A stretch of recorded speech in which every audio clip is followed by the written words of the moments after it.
What's the value of a dollar? Depends how you frame the question. Hi, I'm Nick. This is 10 Minutes with Nick. And I was having an interesting conversation with someone last night. An interesting conversation.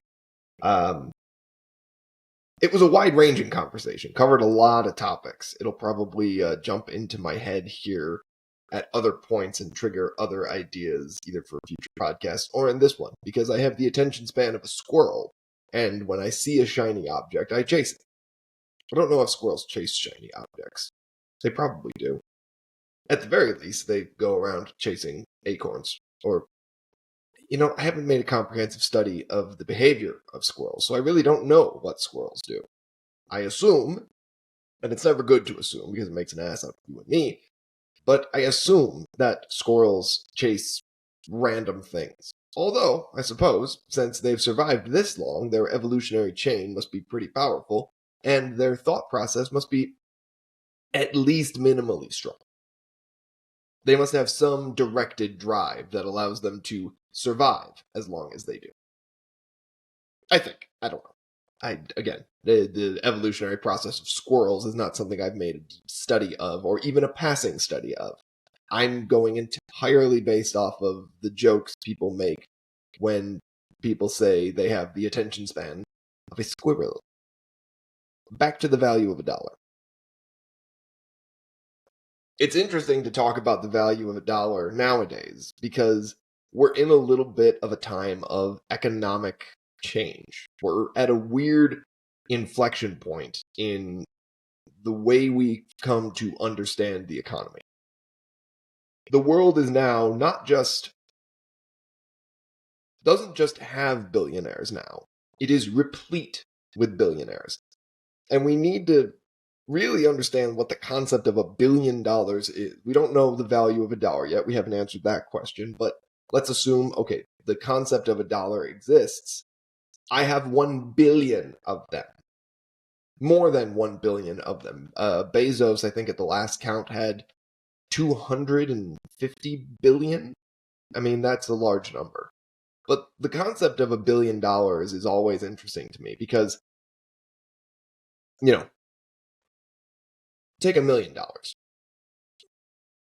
A lot of people set that as a good goal to try and reach because it is $1 million, I would say, is relatively attainable because it exists in the normal, what I would say it's the last of the normal numbers, the numbers you sort of have a concept of.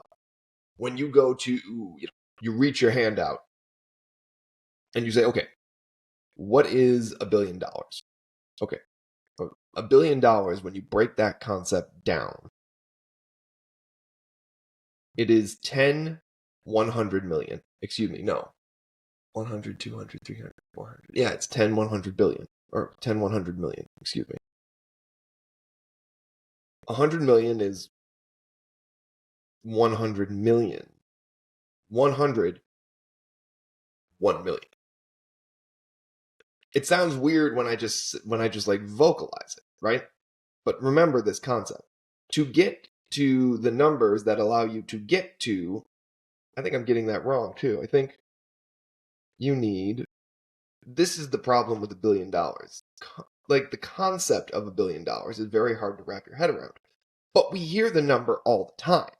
It's in the common parlance. But just because something is in the common parlance doesn't mean that it is, parlance is just language. It's just linguistics. Just because something is in common language doesn't mean that we really fully understand it. And again, as I said in yesterday's podcast, language is powerful, so we should endeavor to understand fully the words that we are talking about. But when we talk about $1 billion, I mean, that's $1 billion is a big deal. It's a lot of money. It's a lot of money because we can understand that $100 million is a lot of money. $100 million is a lot of money, but you can, get some lucky breaks. You can get there. $1 billion is the kind of luck that is just unimaginable. It's great. Now, you see a lot of people with the fruits of their labor get them to that level. Or, I have a friend who also argues that there's no such thing as an ethical billionaire. I stand against that point, but I see where she's coming from. And the reason I started on this is because the first question I asked is, what is the value of a dollar? And the value of a dollar is something that we no longer understand at all, period. End of story. Which is why those $1 billion numbers and $100 million numbers and everything else seem very frightening. Because the basics have become so darn expensive that they don't seem to make sense anymore. We always, inflation is something that nobody really understands either. Like, we celebrated the other month when inflation went down to 2%. Well, it was 2% or something. I don't remember the exact number. But we celebrated when inflation went down to 2%. That doesn't mean inflation stopped. It kept going. We just celebrated that it slowed down a little.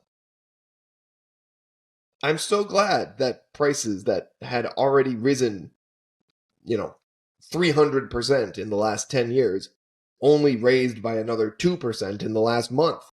They still went up. They didn't stop going up. They just went up by a little bit less. That hurts. So what does that mean for the value of a dollar? What is the value of a dollar? Quite frankly, we don't know.